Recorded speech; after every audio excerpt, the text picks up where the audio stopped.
모두의 자리에서 일어나서 묵상 기도드림으로 예배를 시작하도록 하겠습니다.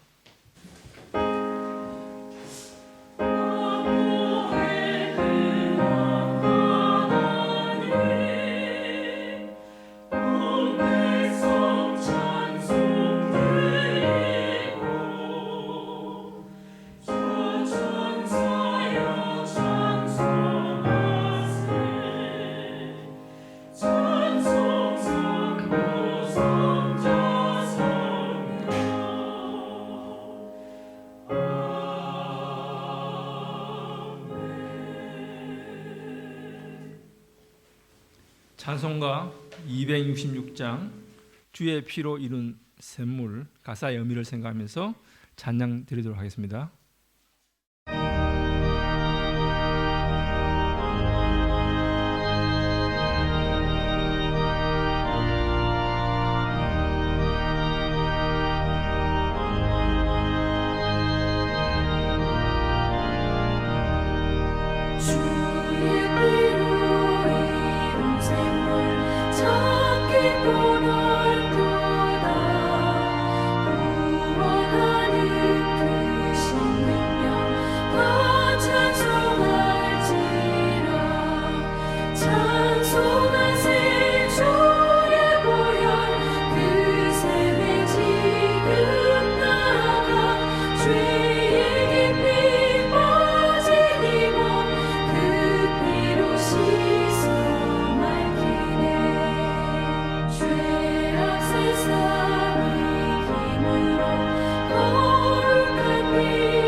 교동문 5번 시편 8편입니다. 제가 읽고 성도들이 교독하도록 하겠습니다. 여호와여, 우리 주여, 주의 이름이 온 땅에 어찌 그리 아름다운지요. 주의 대적으로 말미암아 어린 아이들과 젖먹이들의 입으로 권능을 세우시며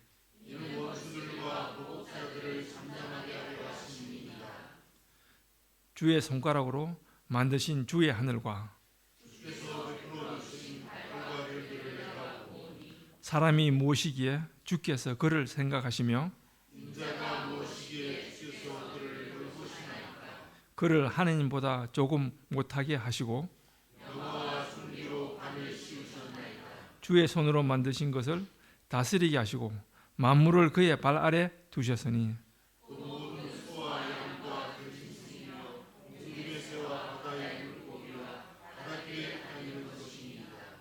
여호와 우리 주여, 주의 이름이 온 땅에 어찌 그리 아름다운지요. 우리들의 신앙 고백인 사도심경으로 다 같이 고백하도록 하겠습니다.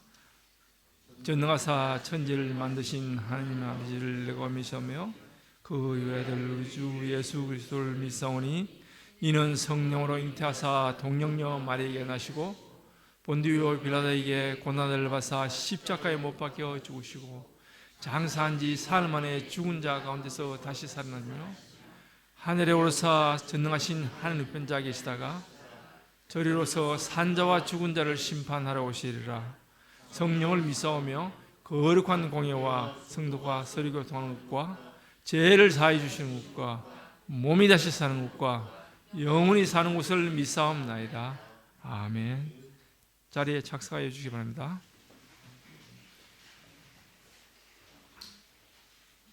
찬송가 263장 이 세상 험하고 찬송 드리겠습니다.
이영섭 집사님의 대표 교대가 있겠습니다. 기도 가운데 은혜 받기를 사모하시기 바랍니다.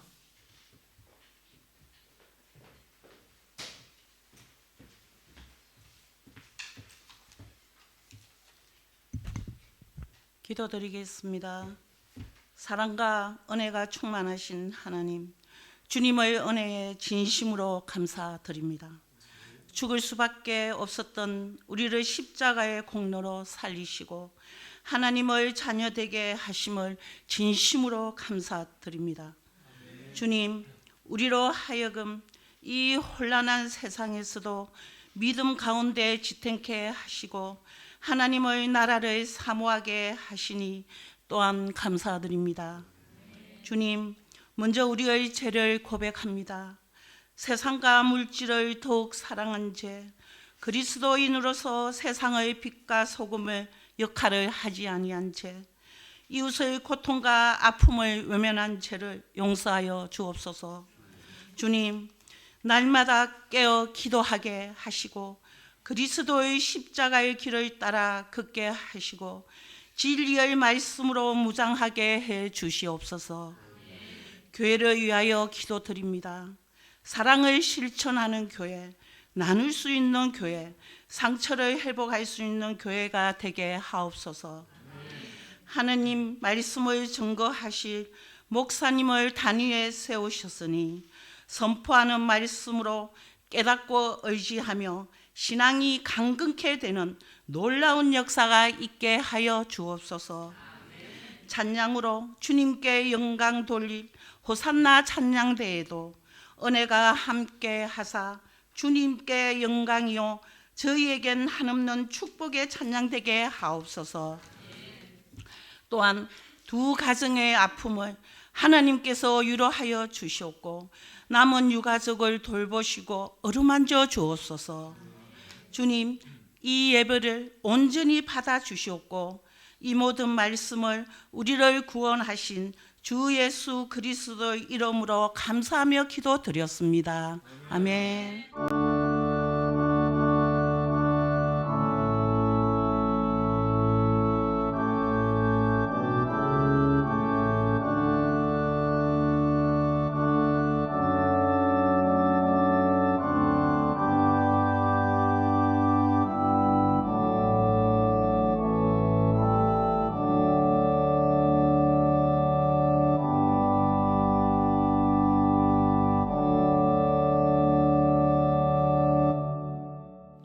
호산나 성가대 하느님 나 부르실 때라는 제목으로 하나님께 찬양 드리도록 하겠습니다.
성경 봉독 있겠습니다. 출애굽기 12장 1절부터 14절까지 김동주 성도께서 봉독하시겠습니다.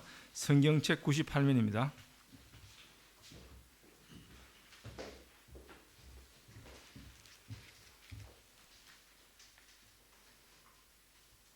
봉독하겠습니다. 여호와께서 애굽 땅에서 모세와 아론에게 일러 말씀하시되 이 달을 너희에게 달의 시작 곧 해의 첫 달이 되게 하고 너희는 이스라엘 온 회중에게 말하여 이르라.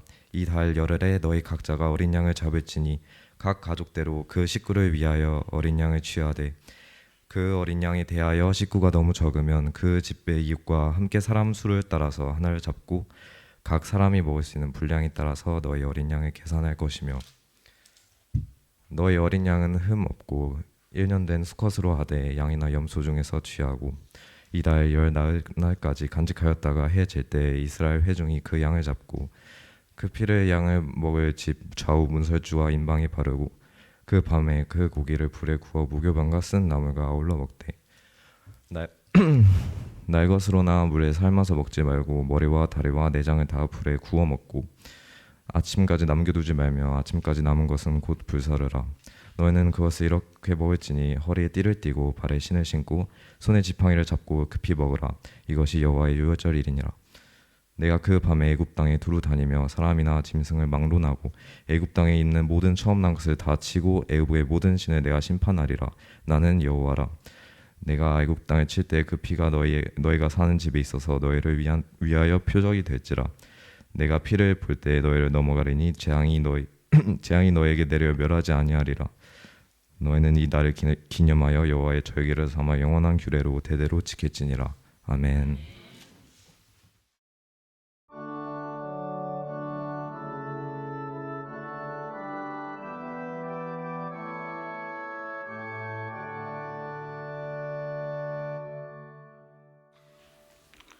지난 주일에 우리가 하나님이 바로에게 내리신 10가지 재앙 중에서 9가지를 살폈습니다. 많이도 살폈죠.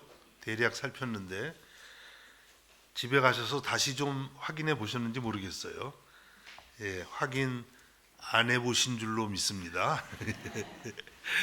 확인하신 분도 계시겠죠.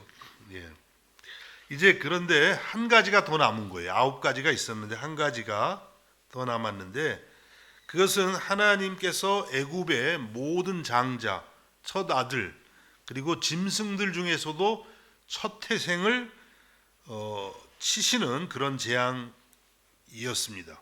그동안의 9가지 재앙도 정말 무서운 것이었죠. 이재앙, 파리재앙, 개구리재앙, 흑암재앙, 우박재앙, 메뚜기재앙, 온갖 재앙들이 그렇게 있었는데 그래도 그런 재앙들은 사람에게 직접 사람의 생명을 치는 그런 재앙은 아니었습니다. 그런데 10번째 재앙은 하나님이 직접 사람을 치시는 그런 재앙이었습니다. 그러니까 훨씬 더 참 무서운 그런 재앙이 되는 것이죠. 출애굽기 12장 29절과 30절에 10번째 재앙이 내렸을 때 상황을 이렇게 말씀합니다. 밤중에 여호와께서 애굽 땅에서 모든 처음 난 것 곧 위에 앉은 바로의 장자로부터 옥에 갇힌 사람의 장자까지와 생축에 처음 난 것을 다 치심에 그 밤에 바로와 그 모든 신하와 모든 애굽 사람이 일어나고 애굽에 큰 호곡이 있었으니 이는 그 나라에 사망치 아니한 집이 하나도 없었음이었더라. 10번째 재앙이 내리던 밤에 하나님이 꼭대기에서는 이제 제일 높은 바로의 장자에서부터 심지어는 저 옥에 갇힌 사람의 집에 있지도 않는 옥에 갇힌 사람의 장자까지 그리고 가축의 모든 첫 것을 치셨습니다. 그래서 애굽의 모든 사람들이 크게 통곡하는 그런 밤이 되었다고 하는 것이죠. 너무나 참 애굽의 입장에서는 너무 무섭고 또 비통한 그런 날이었죠. 그런데 반대로 이 날은 이스라엘에게 있어서는 해방의 날이었습니다. 그동안 오랫동안의 노예 생활을 끝내고 자유민으로 하나님의 백성으로 새 출발하는 그런 날이 되었습니다. 그래서 이 유월절은 이스라엘의 역사에서 가장 중요하고 또 가장 기본적인 그런 명절이 된 것입니다. 이스라엘의 큰 절기 세 가지가 있는데 그 세 가지 절기 중에서도 가장 기본을 이루는 것이 바로 유월절이에요. 그래서 이 유월절이 지금으로부터 한 3,500년 전, 약 3,500년 전에 일어난 일인데 아직까지도 이스라엘 사람들은 이 유월절이 되면 유월절을 전 세계의 각 가정마다 지키고 있습니다. 자, 그러면 이 이스라엘의 역사에서 이렇게 중요했던 유월절 사건이 오늘 신약 시대를 살아가는 저와 여러분에게는 어떤 의미를 갖게 될까요? 몇 가지를 말씀드리면 첫 번째는 이 유월절은 예수님의 십자가 희생을 미리 보여주는 사건입니다. 여러분, 우리가 신앙생활 할 때 제일 중요한 것이 예수 그리스도의 십자가의 희생의 사건입니다. 그걸 모르면은 뭐 교회 생활 아무리 해도 종교인은 될지 모르겠지만 정말 구원받은 하나님의 자녀는 될 수가 없어요. 예수 그리스도의 십자가 희생이야말로 우리 신앙생활의 중심인데 그것을 미리 3,500년이 아니지 예수님으로부터는 약 1,500년 전에 보여주는 사건이 바로 유월절 사건입니다. 그러니까 예수님의 십자가 사건의 기초가 되는 거죠. 그래서 여러분 성경의 이 말씀은요 그냥 갑자기 이렇게 된 게 아니에요. 예수님의 십자가가 뭐 어느 날 갑자기 2000년 전에 갑자기 뭐 예수님이 내가 죄를 져야 되겠다. 죄를 짓는 게 아니라 지는 거 있죠. 모든 그 죄짐을 내가 대신 져야겠다 그러고 십자가에 가신 게 아니라 벌써 예수님 나시기 전 약 1500년 전, 한 1450년 전 그쯤에 여기 유월절 사건을 통해서 미리 기초가 놔진 거예요. 그 기초 위에서 예수님이 십자가에 죽으신 것입니다. 그러니까 여러분 우리 기독교 신앙이 이게 보통 역사성이 있는 게 아니에요. 그렇죠? 얼마나 역사적인 깊이가 있는 그런 신앙인지 모르는 것입니다. 자, 오늘 출애굽기 12장 1절에서 7절을 한번 같이 살피면서 말씀을 드립니다. 여호와께서 애굽 땅에서 모세와 아론에게 일러 말씀하시되 이 달을 너희에게 달의 시작 곧 해의 첫 달이 되게 하고 이렇게 시작합니다. 이 유월절이 이제 이스라엘의 종교력이 있어요. 그냥 이런 태양력 말고 종교력이 있는데 그 종교력의 첫 달이 되게 하라. 이렇게 해서 하나님을 믿는 그 신앙으로 이제 이스라엘이 1년을 살아가게 하신 것입니다. 그 다음에 너희는 이스라엘 온 회중에게 말하여 이르라. 이달 열흘에 너희 각자가 어린 양을 잡을지니. 이 어린 양을 이제 실제로 죽여서 그 피를 흘리는 날은 14일 저녁인데 먼저 어린 양 한 마리를 택하는 것은 10일이에요. 한 약 3, 4일 전에 미리 택해가지고 준비하도록 하신 것입니다. 자, 그리고 각 가족대로 그 식구를 위하여 어린 양을 취하되 그 어린 양에 대하여 식구가 너무 적으면 그 집의 이웃과 함께 사람 수를 따라서 하나를 잡고 각 사람이 먹을 수 있는 분량에 따라서 너희 어린 양을 계산할 것이며 기본적으로는 어린 양 한 마리를 한 가정이 한 마리를 택해요. 그런데 이 어린 양 한 마리가 그날 밤에 이제 다 먹어야 되거든요. 너무 많으면 안 되잖아요. 식구가 둘인데 어린 양 한 마리 다 먹으려면 안 되지. 보통 한 10명 정도가 먹을 수 있대요. 어린 양이 얼마나 크긴 잘 저도 모르겠는데 그러니까 만약 2명이면 8명쯤 다른 사람들을 한 가정 혹은 두 가정 뭐 때로는 세 가정 그래서 같이 그 어린 양을 먹으라고 말씀합니다. 나중에도 한 번 더 말씀드리겠지만 공동체성 우리 기독교 신앙에서 아주 참 본질적인 것이 공동체성을 말씀하세요. 그 다음에 너희 어린 양을 흠없고 1년 된 수컷으로 하되 양이나 염소 중에서 취하고 하나님께 제물로 드리는데 흠이 있고 야 제일 쓸모없는 거 갖다가 하자 이러면 안 되잖아요. 흠없고 1년 된 수컷 또 어린 양들이 1년 된 게 가장 활동적이고 고기도 제일 맛있대요. 그래서 그 1년 된 것으로 하고, 양이 없을 때는 염소도 가능해요. 취하고. 그렇죠? 이달 열 나흘까지 간직하였다가 해 질 때에 이스라엘 회중이 그 양을 잡고, 열 나흘째 되는 그 시작되는 그 저녁에, 이스라엘은 저녁부터 하루가 시작되거든요. 그래서 그 저녁에 잡아서 그 피를 양을 먹을 집 좌우 문설주와 인방에 바르고, 그 양고기를 먹을 집의 좌우 문설주가 뭔지 아시나요? 문 양쪽에 이렇게 있는 문틀이죠. 이렇게 문틀. 그리고 인방은 위에. 그래서 이렇게 위에 바르고 옆으로 그 피를 바르라고 했습니다.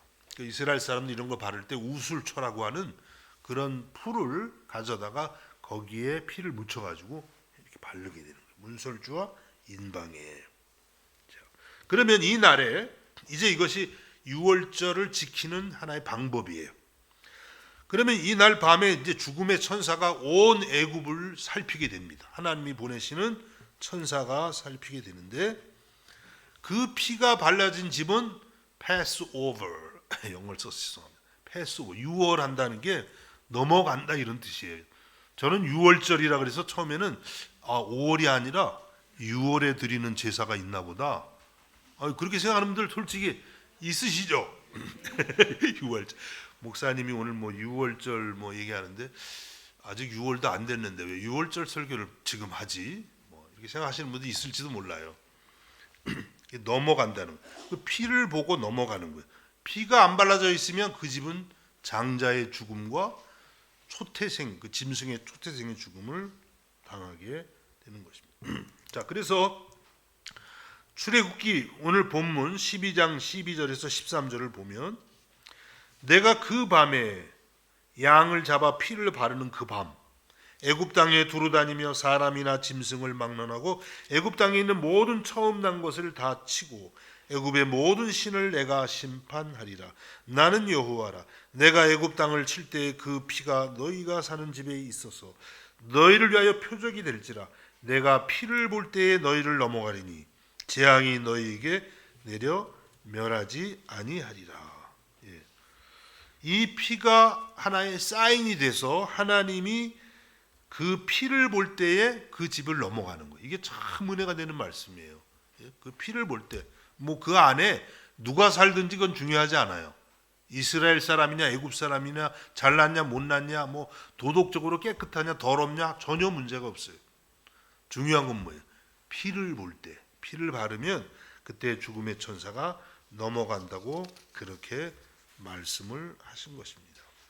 여러분, 이 유월절 어린 양의 희생의 피, 이것은 신약 시대에 무엇을 의미하겠어요? 당연히 아시죠, 여러분? 유월절에 희생된 그 어린 양의 피는 신약 시대에 예수님의 십자가에 흘리신 피를 의미하게 되는 것입니다. 이 연결이 되어 있는 거예요. 예수님의 보혈과 유월절의 희생의 피가 다 연결이 되어 있는 것입니다. 요한복음 1장 29절에서는 이렇게 말씀합니다. 이튿날 요한이 예수께서 자기에게 나오심을 보고 이르되 보라 세상 죄를 지고 가는 하나님의 어린 양이로다. 세례 요한이 예수님 맞이할 준비를 하면서 예수님을 보았을 때 어떻게 외쳤냐면 보라 세상 죄를 지고 가는 하나님의 어린 양이로다. 그 예수님에게서 이 구약시대 유월절에 죽은 그 어린 양, 하나님의 어린 양을 보게 된 것입니다. 대단한 외침이죠. 예수님을 보면서 우리의 죄를 대속하실 어린 양을 본 것입니다. 또 고린도전서 5장 7절에서는 이렇게 말씀합니다. 너희는 누룩 없는 자인데 새 덩어리가 되기 위하여 묵은 누룩을 내버리라. 우리의 유월절 양 곧 그리스도께서 희생되셨느니라. 우리의 유월절 양 그리스도께서 희생되셨느니라. 그래서 예수님이 바로 유월절 어린 양이라고 그렇게 말씀하고 있습니다. 예수님은 실제로 자신이 유월절 어린 양이신 것을 이제 마지막 만찬, 유월절 만찬을 드시면서 제자들에게 말씀하셨습니다. 자, 이 출애굽기 여기에서부터 1500년의 시간이 순식간에 쫙 흘러갑니다. 갔습니다. 1500년 후 마태복음 26장 26절에서 28절에 예수님이 말씀하십니다. 그들이 먹을 때 유월절 식사를 하는 거예요. 예수님이 이 땅에서 마지막 유월절 먹을 때 예수께서 떡을 가지사 축복하시고 떼어 제자들에게 주시며 이르시되 받아서 먹으라 이것은 내 몸이니라 하시고 또 잔을 가지사 감사 기도하시고 그들에게 주시며 이르시되 너희가 다 이것을 마시라 이것은 죄 사함을 얻게 하려고 많은 사람을 위하여 흘리는 바 나의 피 곧 언약의 피니라. 여러분 이게 무슨 장면이에요? 우리가 잘 아는 성만찬 장면이죠. 그래서 예수님이 이 제자들하고 유월절 만찬을 준비하라고 하셨는데 이 만찬은 이제 예수님에게 있어서는 이 땅에서 마지막 만찬이기도 하시고 유월절 또 하나는 예수님이 새롭게 유월절 대신 세우시는 성만찬이 되기도 하는 것입니다. 그래서 예수님이 이제 포도주를 주시면서 이것은 너희를 위하는 나의 피, 곧 언약의 피다 이렇게 말씀하셨고 또 떡을 주시면서는 너희를 위해서 내가 주는 나의 몸이라고 그렇게 말씀하셨습니다. 제가 방금 순서를 바꿔서 얘기했어요. 모르셨죠? 예, 떡을 먼저 주시면서 이게 저도 아직도 헷갈리는 것 같아요. 떡을 먼저 주시면서 이것은 너희를 위하는 내 몸이라고 하셨고 잔을 주시면서는 너희를 위해서 흘리는 바 나의 피, 곧 언약, 죄사함을 얻게 하려고 많은 사람을 위해 흘리는 바 나의 피, 곧 언약의 피라고 말씀하셨습니다. 그래서 떡과 포도주를 중심으로 이제 유월절 만찬을 드시는데 그런데 중요한 것은 여기에 유월절 만찬의 가장 중요한 어린 양이 보이지가 않네요. 어린 양의 고기가 제일 중요하잖아요. 어린 양 고기를 중심으로 이제 먹고 그 피를 바르는 것인데 그러면 유월절 어린 양은 왜 없습니까? 여기에 당연히 예수님이 유월절 어린 양이시기 때문에 그런 거죠. 예수님 자신이 유월절 어린 양으로서 이제 곧 다음 날 십자가에서 그 몸이 찢기시고 피를 흘리시기 때문에 유월절 어린 양이 여기에 보이지가 않습니다. 예수님이 유월절 어린 양으로 앉아 계시는 것이죠. 그래서 여러분 이 마지막 만찬은 유월절 구약의 유월절 모든 그 절기를 끝내는 것이고 이제 그리스도 안에서 새롭게 성만찬을 제정하시고 새롭게 신약 시대를 열어가는 그러한 의식이 되고 있는 것입니다. 여러분 구약 시대는 짐승이 우리를 대신해서 이스라엘 백성들을 대신해서 죽으셨는데 이제 신약 시대를 와서 예수님께서 하나님의 아들이 친히 저와 여러분을 위해서 대신 피 흘려 죽으신 것입니다. 얼마나 놀라운 은혜입니까? 여러분 어린 양이 대신 죽어서 피 흘려서 그 문에 피를 발라서 은혜 받는 것도 굉장히 놀라운 은혜인데 하나님의 아들이 직접 자기의 몸을 들여서 십자가에서 살을 찢기고 피 흘리셔서 그래서 우리를 대신해서 죽으셨다는 것 얼마나 놀라운 은혜가 되는 줄 모르는 것입니다.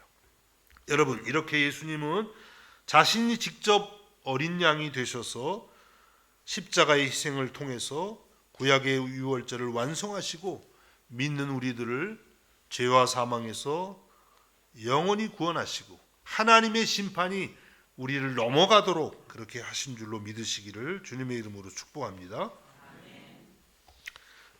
그래서 이 유월절은 예수님의 십자가 희생을 미리 보여주는 그런 사건이 됩니다. 두 번째는 이 유월절은 구원받은 성도의 삶에 대해서 가르쳐주고 있습니다. 오늘 이제 말씀을 보면서 말씀을 드립니다. 첫 번째 이 유월절에서 구원받은 성도의 삶은 어떤 것이냐면 이 어린 양의 고기를 이웃과 함께 나누어 먹으라고 하십니다. 오늘 본문 출애굽기 12장 4절을 보면 다시 봅니다. 그 어린 양에 대해 식구가 너무 적으면 그 집의 이웃과 함께 사람 수를 따라서 하나를 취하며 각 사람이 먹을 수 있는 분량에 따라서 너희 어린 양을 계산할 것이며 아까 잠깐 말씀드렸죠. 가족의 수가 너무 적으면 이웃들을 불러서 같이 이제 공동체로 그렇게 식사를 하라고 말씀하신 것입니다. 그래서 하나님은 이스라엘을 부르실 때부터 항상 공동체를 강조하세요. 개인적으로 하나님을 믿는 것 매우 중요한 것이지만 거기서 멈춰서는 안 된다는 거예요. 항상 공동체 안에서 공동체가 함께 하나님을 섬기도록 그렇게 하나님이 늘 가르쳐 주십니다. 공동체가 쉬워요, 어려워요? 공동체 어렵죠? 교회 생활 해보니까 어떠세요? 어렵죠? 예. 어려운 거예요, 원래. 그래서 이스라엘도 하나님이 그냥 각자 믿게 하셨으면 참 좋았을 텐데 그게 아니고 이게 벌써 출애굽부터 그냥 공동체성을 가리키는 거예요. 그래서 광야에 가가지고 공동체로 계속 같이 다니는데 그냥 혼자 가라 그러면 훨씬 나을 것 같은데 공동체로 가면서 문제가 많이 일어나는 것을 볼 수가 있습니다. 그런데 여러분 우리가 알아야 되는 건 우리가 믿는 하나님은 하나님 자체가 공동체세요. 아니 목사님 무슨 뭐 하나님이 뭐 한 분인데 왜 공동체입니까? 한 분이시지만 동시에 세 분이잖아요. 삼위일체 하나님. 하나님 아버지와 아들 예수 그리스도와 성령님. 세 분이 각각 독립적이면서 또 사랑 안에서 완전한 하나를 이루고 계시는 분이 우리 하나님이에요. 뭐 이해가 안 되시죠? 안 돼야 바르게 하시는 거예요. 삼위일체가 이해가 되는 분은 이게 좀 문제가 있는 겁니다. 오히려. 왜냐하면 이것은 우리 세상에서는 존재하지 않는 것이기 때문에 그냥 그렇게거니 해야지 이게 뭐 이해가 안 돼요. 그런데 분명한 건 어쨌든 하나님은 공동체라는 거, 아주 하모니예요. 하모니 그 자체가. 그래서 예수님을 믿고 우리가 하나님 믿는 사람은요, 그동안에는 그냥 나는 그냥 혼자가 좋아. 산에나 들어가서 살까? 뭐 한국 사람 만난 것도 너무 피곤해. 교회 가면 너무 머리 아파. 아유 그래 혼자 살자. 이거는 하나님을 떠나는 것입니다. 왜냐하면 하나님은 본질 자체가 공동체예요. 그래서 같이 어울려서 거기서 서로 하나가 되는 법을 배워가는 게 신앙생활이에요. 아주 다른 사람이 나랑 너무나 다른 사람이 있으면 그건 큰 복이에요. 왜냐하면 거기서 정말 하나님을 배울 수 있는 거예요. 거기서 하모니를 이루시는 그 하나님을 배울 수가 있게 되는 것입니다. 그래서 공동체를 가리키는 거예요. 신약 시대로 말하면 이제 성도의 교제, 성도의 교제. 우리 성도의 교제 잘하고 계시죠? 근데 뭐 너무 친한 사람들 나하고 맞는 사람만 하면은 이건 성도의 교제라고 하기가 좀 그래. 아주 나하고 그냥 너무 태어나기를 서로 잘못 태어났어. 너무 달라. 그런 사람이 좋은 거예요. 이 성도의 교제는 잘 찾아보세요. 저 사람이 나한테 왜 와? 너무 다른 사람이었구나. 이렇게. 그러면 성도의 교제는 그 중심이 뭐예요? 이 유월절에는 그 중심이 뭐예요? 어린 양이잖아요. 어린 양의 고기를 같이 나누는. 그러면 신약 시대로 말하면 예수 그리스도를 함께 나누는 것입니다. 예수 그리스도의 십자가의 사랑과 용서가 중심이 돼서 교제를 하는 게 성도의 교제가 되는 거예요. 성도끼리 만나는데 뭐 주님이 아니라 뭐 다른 주가 있다면서요. 그게 중심이 되면 안 되고, 그렇죠?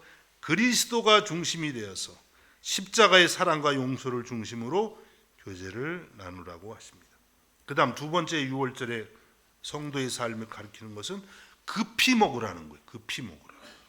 본문 출애굽기 12장 8절에서 11절을 보니까 그 밤에 그 고기를 불에 구워 무교병과 쓴나물과 아울러 먹되 날것으로나 물에서 삶아서 먹지 말고 머리와 다리와 내장을 다 불에 구워 먹고 아침까지 남겨두지 말며 아침까지 남은 것은 곧 불사르라. 너희는 그것을 이렇게 먹을지니 허리에 띠를 띠고 발에 신을 신고 손에 지팡이를 잡고 급히 먹으라. 이것이 여호와의 유월절이니라. 아니 음식은 천천히 먹어야 되는데 급히 먹으면 체하는데 하나님이 이럴 때가 있으시네요. 급히 먹어라. 급히 먹어라. 왜 급히 먹으라고 했을까요? 물론 이것은 이제 도망가는 거잖아요. 사실은 애굽에서 탈출. 그러니까 준비가 돼 있어야죠. 그렇지만은 그런 뜻보다도 이것은 뭐냐면 하나님이 명령하시고 인도하시는데 즉시 순종할 대비를 하라는, 즉시 순종하라. 그래서 오늘 여기 말씀에 고기는 불에 구워서 먹어라. 삶으면 시간이 더 들어가니까 삶는 게 덜 들어가나? 요즘 불이 좋아가지고 모르겠네요. 근데 하여튼 구워서 먹으라는 거예요. 급히 먹으라는 뜻이에요. 또 무교병을 먹으라 그랬습니다. 무교병은 이스트, 효모가 들어가지 않은 게 빵을 부풀리지 않는 거죠. 왜냐면 부풀리려면 시간이 많이 걸리잖아요. 그러니까 그날 그냥 딱딱한 그 부풀지 않은 떡을 준비해서 먹으라고 하는 거예요. 발효시킬 시간적 여유가 없는 거죠. 그 다음에 허리에 띠를 띠고 서서 먹는 거예요. 서서. 야, 참 6월절 어렵겠어요. 서서 허리띠를 띠고 신발도 신고 지팡이도 잡고 급히 먹으라. 예, 또 군대 얘기해서 죄송합니다. 군대 가면 5분 대기조라는 게 있어요. 군대 다녀오신 분들 다 아시죠? 5분 대기조는 군화까지 다 신고 자요. 다 복장하고 완전 군장 다 잊어버려요. 옆에다 놓나 다 놓고 5분 대기조 출동 그러면 그냥 딱 일어나서 딱 군장 메고 바로 5분 안에 5분이 뭐예요? 한 2, 3분 안에 탁 나가서 정렬을 딱 하고 있어야 되는데 꼭 그런 것 같아요. 그래서 완전히 대기하고 있다가 모세가 출발 그러면 막 이제 바로 나가야 되는 거죠. 잠깐 아직 고기 안 먹었는데 굶고 가야 되는 거지 뭐. 방법이 없어요. 옷도 안 입었는데 빨개 벗고 가든지 하여튼.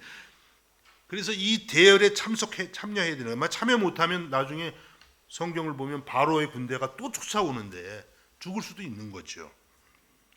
이 말씀은 우리가 주님을 믿고 따르되 항상 순종할 수 있도록 예수 믿으세요라고 했는데 바로 믿어야지. 글쎄 뭐 이것저것 좀 다 하고 사회에서 성공도 한 다음에 믿겠다.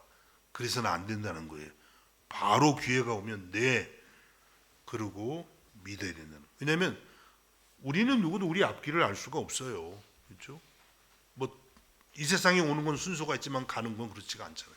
항상 하나님이 부르시는 그 날에 대비되어 있어야 하는 것입니다.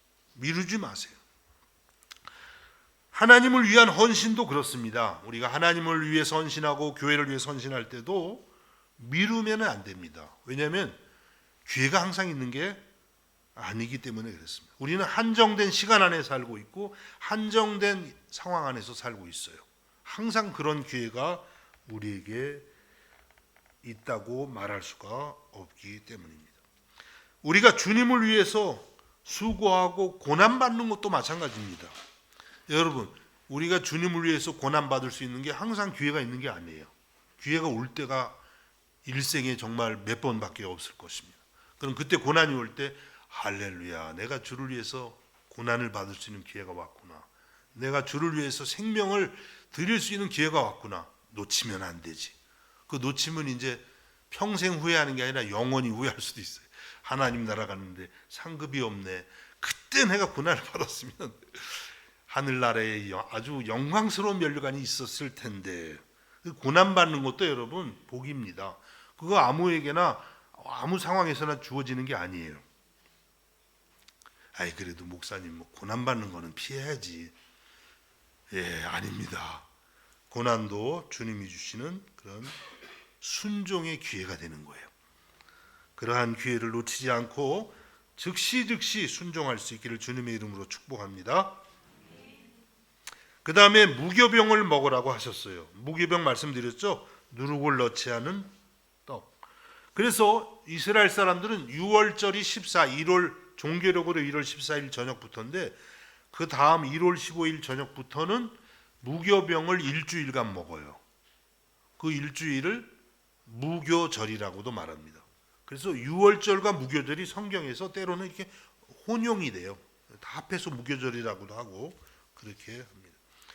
이 무교병을 먹는다는 것은 이 성경에서는 누룩은 종종 죄를 상징합니다. 항상 그런 것은 아니지만 대체적으로 죄를 상징합니다. 그래서 무교병을 먹으라는 것은 우리가 주님을 믿은 성도로서 날마다 회개하고 하나님 말씀으로 늘 내 마음을 정결케 하는 그런 삶을 힘써야만 한다고 말씀하고 있습니다. 고린도전서 5장 7절에서 8절에 보니까 너희는 누룩 없는 자인데 새 덩어리가 되기 위하여 묵은 누룩을 내버리라. 묵은 누룩, 여러 가지 과거의 죄성들을 내버리라 이렇게 말씀합니다. 우리의 유월절 양 곧 그리스도께서 희생되셨느니라. 이러므로 우리가 명절을 지키되 묵은 누룩으로도 말고 악하고 악의에 찬 누룩으로도 말고 누룩이 없이 오직 순전함과 진실함의 떡으로 하자. 이 말씀은 이 당시 고린도 교회 공동체에 여러 가지 죄악들이 참 많았는데 특별히 이 말씀은 음행에 대한 그런 죄악을 바울 사도가 말씀하면서 그러한 누룩이 교회 공동체 안에 전체적으로 퍼지지 않도록 하라고 말씀하고 있는 것입니다. 여러분, 우리는 이제 구원받은 백성으로서 내가 거룩해서 구원받은 것은 결코 아니지만, 그렇죠? 오직 예수의 피 아니에요. 그렇지만은 그 피로 구원받았다는 것은 끊임없이 내가 거룩한 무교병이 되기 위해서 회개하고 또 기도하고 노력해야 되는 삶인 줄로 믿습니다. 그 다음에 하나만 더 말씀드리면 쓴나물을 같이 먹으라고 하셨어요. 쓴나물이 뭘까요? 뭐 이스라엘은 또 독특한 게 있겠죠. 우리 여기서는 뭐가 있어요? 쓴나물이? 쓴박이? 그거밖에 모르나? 뭐 쑥도 좀 쓴가요? 민들레도 쓰죠. 여긴 쭈키, 여긴 호박도 써요. 그러네요. 뭐 근데 쓴나물 얘기하다 보니까 다 좋은 거네요. 하나님이 좋은 걸 먹으라고 하셨나? 자, 쓴나물은 무엇일까요? 쓴나물은 이스라엘이 과거 애굽에서 받은 고난을 상징해요. 먼저는 고난. 그래서 이 쓴나물을 먹으면서 이스라엘 사람은 6월절에 우리가 과거에 그 애굽에서 430년 동안 살아가면서 얼마나 힘들었는지 그때 그 시절 잊지 말고 다시 그 시절로 돌아가지 않도록 우리가 하나님을 더 붙들고 잘 믿어야지. 다시 우리가 그 남의 노예가 되는 그런 데로 돌아가지 않도록 노력을 해야지. 이런 생각을 했다는 거예요. 여러분, 이스라엘이 우리가 출애굽기를 계속 매주 보고 있지만 처음에 얼마나 힘들었어요. 사내 아이가 나면 나일강에 던지라고 했잖아요. 얼마나 생각하기 싫은 고통입니까? 그리고 또 노예가 되어서 큰 국고 성들을 짓는데 그냥 그 분량을 채우지 못한다고 채찍에 맞아가면서 그렇게 고생했는데 그런 것을 기억하는 시간이 되는 것입니다. 그리고 이 쓴나물은 또 미래지향적으로 우리가 생각해 볼 수가 있는데 그건 뭐냐면 이제는 그런 세상적인 삶에 의해서 고난을 받는 것이 아니라 하나님과 함께 하면서 그리스도와 함께 하면서 고난을 받으라고 하는 것입니다. 실제로 이스라엘 앞으로 고난이 기다리고 있어요. 광야로 나가잖아요. 해방된다고 하지만 이제 그 뜨거운 뙤약볕이 내리쬐는 광야로 나가게 되는 것입니다. 때로는 마실 물이 없고 때로는 먹을 양식이 없는 그리고 광야의 더위와 밤의 추위가 기다리고 있는 그런 곳으로 나아가게 되는 것입니다. 그때 이스라엘 사람들이 잘못 생각하면 야 그래도 과거에 애굽에 있을 때가 더 좋았던 것 같아. 그때는 그냥 죄도 마음대로 짓고 그리고 또 그래도 먹을 양식이 있었는데 이 광야에 나오니까 이건 너무 살기가 너무 어렵다. 차라리 애굽으로 돌아가는 게 낫지 않느냐라고 생각할 수도 있는데 그렇게 하지 말라는 거예요. 이제는 그리스도와 함께 주님과 함께 하나님이 약속하신 그 가나안 땅을 바라보면서 인내하면서 주와 함께 고난을 받으라고 하는 것입니다. 우리에게 이 말씀을 정해기면 우리도 그래요. 예수님 믿고 신앙생활 하는데 이게 만만치가 않네. 교회만 나오면 그냥 참 평안하고 좋을 줄 알았더니 부딪히는 일들도 많고 속 썩는 일은 2배가 되고 이거 마음대로 자유롭게 살았는데 죄도 짓고 이거 죄 한 번 지으면 그냥 고통스럽고 이거 참 교회에서 봉사하라 그러지 차라리 믿지 않던 시절이 더 나은 것 같아. 그리워라 금강산이 아니라 그리워라 그 시절. 혹시 이렇게 생각하는 분들 없나요? 자수하여 광명 찾자. 그런 생각 들죠. 저도 들 때가 있어요. 사실은 요즘엔 잘 안 들지만 몇 년 전까지는 자주 들었어요. 예수님을 안 믿을 수는 없고 아유 목사하는 거 주여 내가 어쩌다 이 길로 오게 하셔서 야, 세상에서 자유롭게, 나도 굉장히 자유로운 영혼인데, 이 목사가 뭐 다른 것보다도 부자유스러우니까 저는 보기보다 굉장히 자유로운 영혼입니다. 네. 아니, 보기에도 그래요. 또 그러시는 분들이 있으시겠죠. 그러나 그러지 말라는 거예요. 예? 그 시절이 즐거워 보이지만 사실은 즐겁긴 뭐가 즐거워요. 예? 매 맞고 이스라엘 사람들 먹을 거는 있었어요. 그래도 그때. 그렇지만 매 맞고 자녀들을 강물에 던지고, 왜 그런 건 생각 못 해요. 그렇죠? 우리도 돌아보면 과거에 뭐 좋았던 것 같지만 뭐 죄악에 휩쓸려 다니는 생활이고, 우리를 지으신 그 하나님 아버지잖아요. 그 아버지도 모르는 그런 생활, 그런 호로 부르는 자식이 어디 있어요. 그런 생활을 우리가 한 거예요. 나를 지으신 하나님 아버지, 진짜 내 아버지인데 그 아버지도 모른 채 살아갔던 생활, 영원한 생명도 얻지 못하고 살았던 그 생활, 그것은 결코 의미 있는 생활이 아닌 것입니다.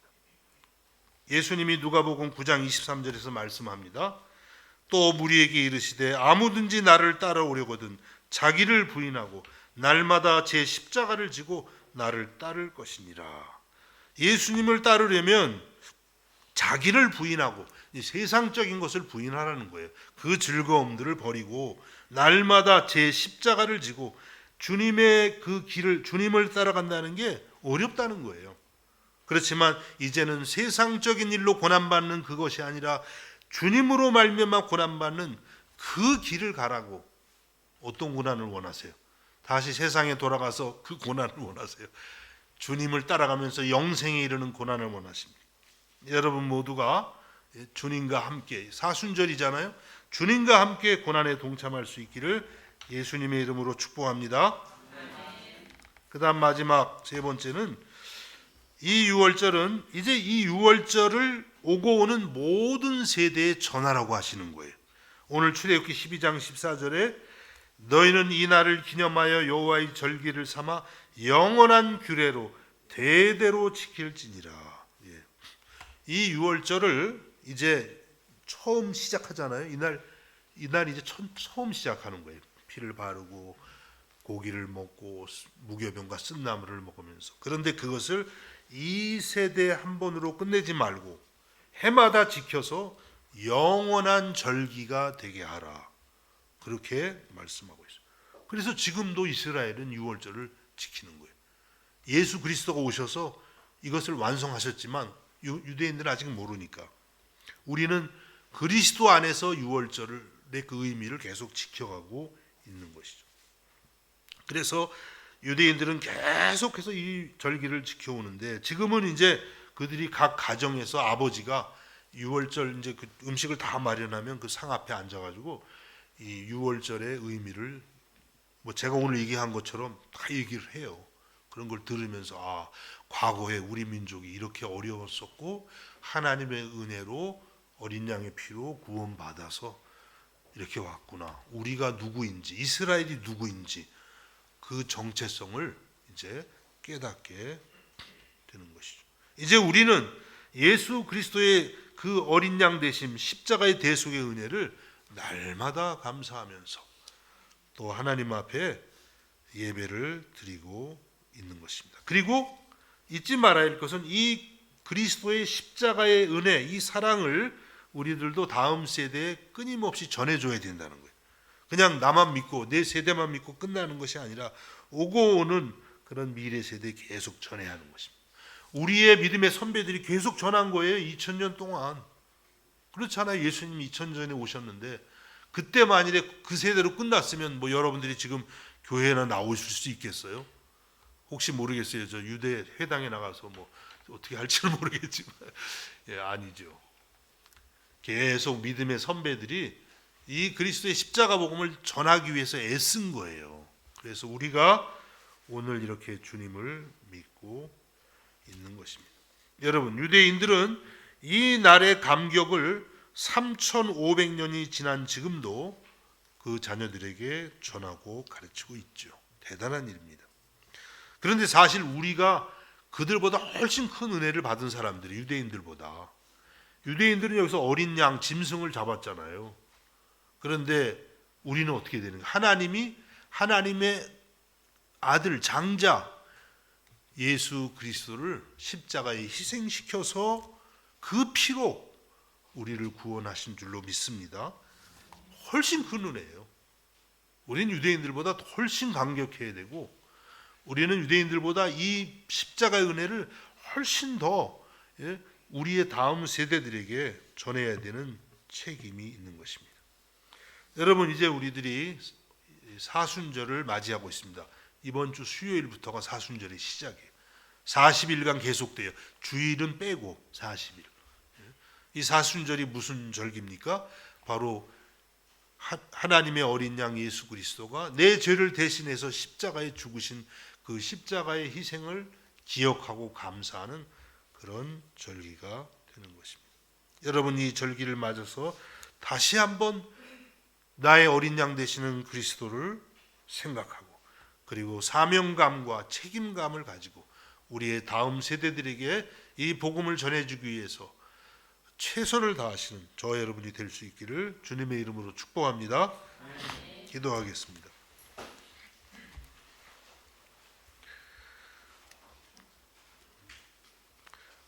죄와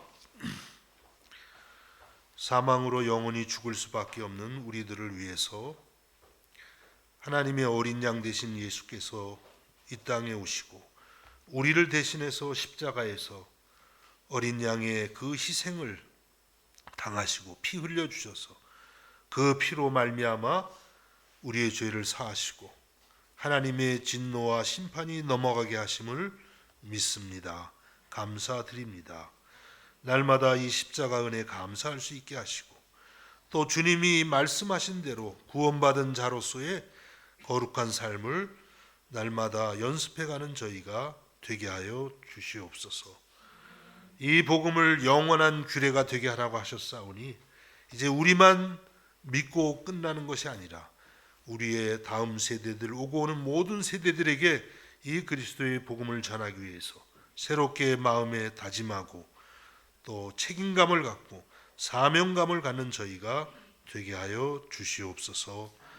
예수님의 이름으로 기도하옵나이다. 아멘. 우리 찬송가 265장 찬송하시겠습니다.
기도하시겠습니다.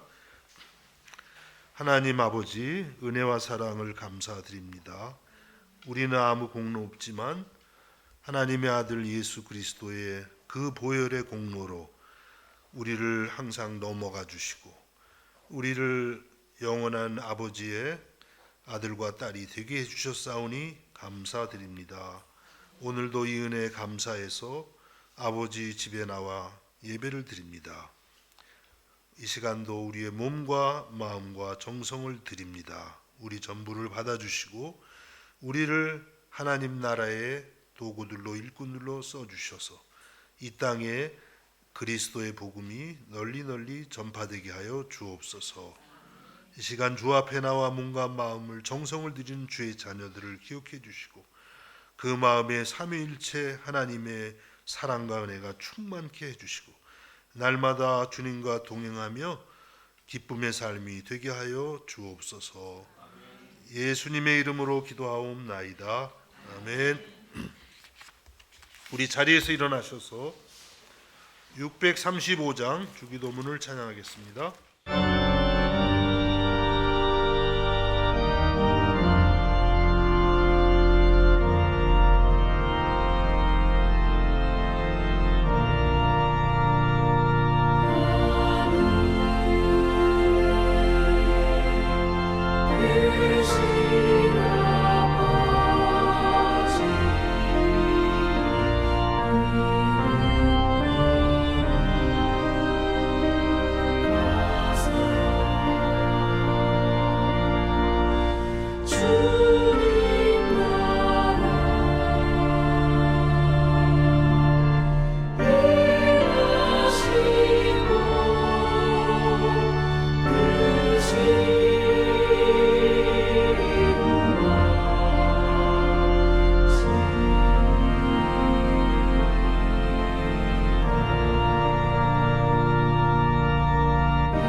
지금은 우리 주 예수 그리스도의 은혜와 하나님 우리 아버지의 무한하신 사랑하심과 성령의 감화 감동 교통하심과 위로하심의 역사가 이 시간 아버지 앞에 나와 예배하는 사랑하는 성도들 머리 위에 저들의 가정과 학업과 생업 가운데에 이제로부터 영원까지 함께 하시기를 간절히 축원하옵나이다. 아멘.